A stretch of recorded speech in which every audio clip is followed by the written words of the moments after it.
ใกล้จะถึงที่หมายแล้วค่ะลัดป่าลัดดงมาลัดป่าลัดดงมาใกล้ละใกล้ละใกล้จะถึงสวนสัตว์หนองคายแล้วรถกำลังติดไฟแดงอืมเรากำลังติดไฟแดง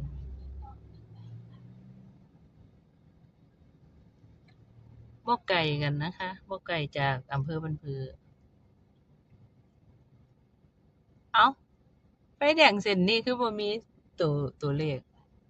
แปลกเนาะตัวเลขบ่มีแหมตั้งสี่แยกแสดงว่าไฟหลอดไฟขาดงบตัวเลขบ่ถึงมีแบบนี้อยู่วะโอ้บ่าวหนวดก็คิดไปได้วะอือแหน่โอ้มีงบตัวเลขอีกเออคักหลายเนาะอืมเพิ่นใกล้จะถึงแล้ว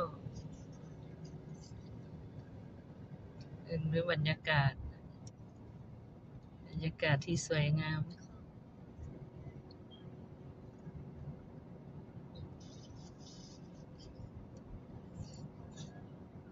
อืม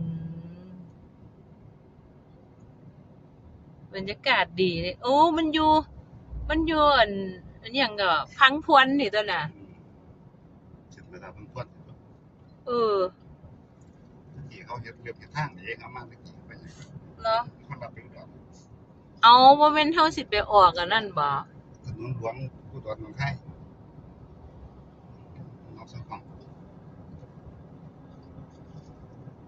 เบิ่งสิอยู่ระหว่างใด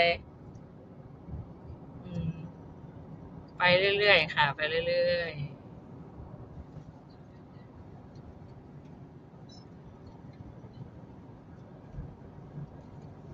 โยกเยกโยกเยกโยกเยกมักหลายบรรยากาศแบบนี้มันจะอยู่ทางขวามือแม่นบ่ที่เฮาเคยมาน่ะบ่ซื้อเต้าว่าซั่นบ่ผู้ซื้อเต้าซั่นน่ะใส่ภาษาจีนเลยเนาะเบาๆนะคะที่อยู่ทางขวามือนั่นล่ะบ่ต้องมามองดอกซ้าย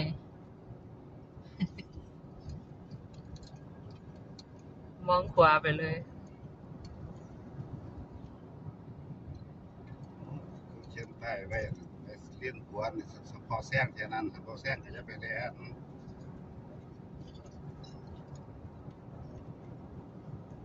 ยอะไว้เลยเวลาถ่ายอยู่นะ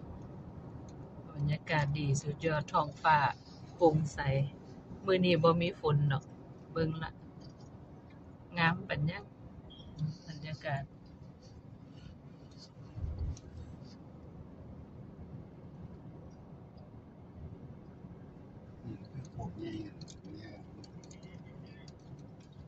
เออโค้งยาวเนาะ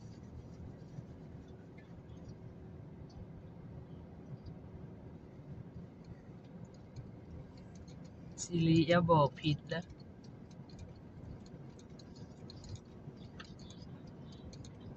สิริบอกผิดบ่ได้นะคะ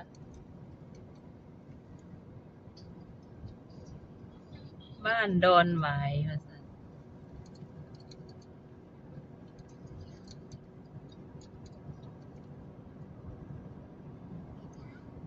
อืมคุยเลยไม่เป็นไรคุยโลดหลานก็อยากเว้าคุยเลยคุยกันเลย แต่เสียงคนอื่นออกมา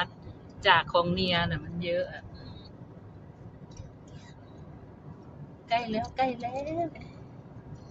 โน้นนี่แหละลูกถ้าซีรีบ่บอกผิดนะเวลาถึงใกล้ถึงแล้วว่าซั่นใกล้ถึงกันแล้วว่าซั่น มันมาโค้งเหรอ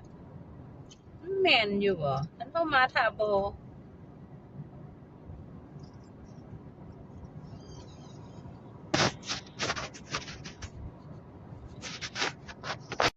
ในที่สุดก็ได้เล่นน้ำสักทีอ่ะในที่สุดเราก็มาถึงแล้วนะคะ ทางเข้าค่ะ ทางเข้า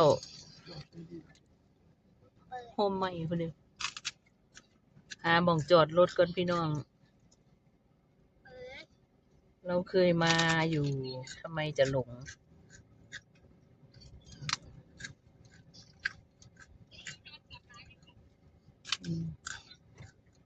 หาหม้องจอดรถ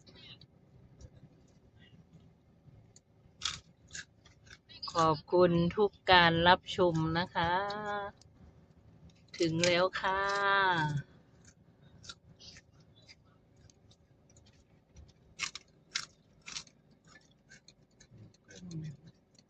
หมองนี่แหละเจ้าเคยมาจอดเจ้าก็มาจอดหมองเก่านี่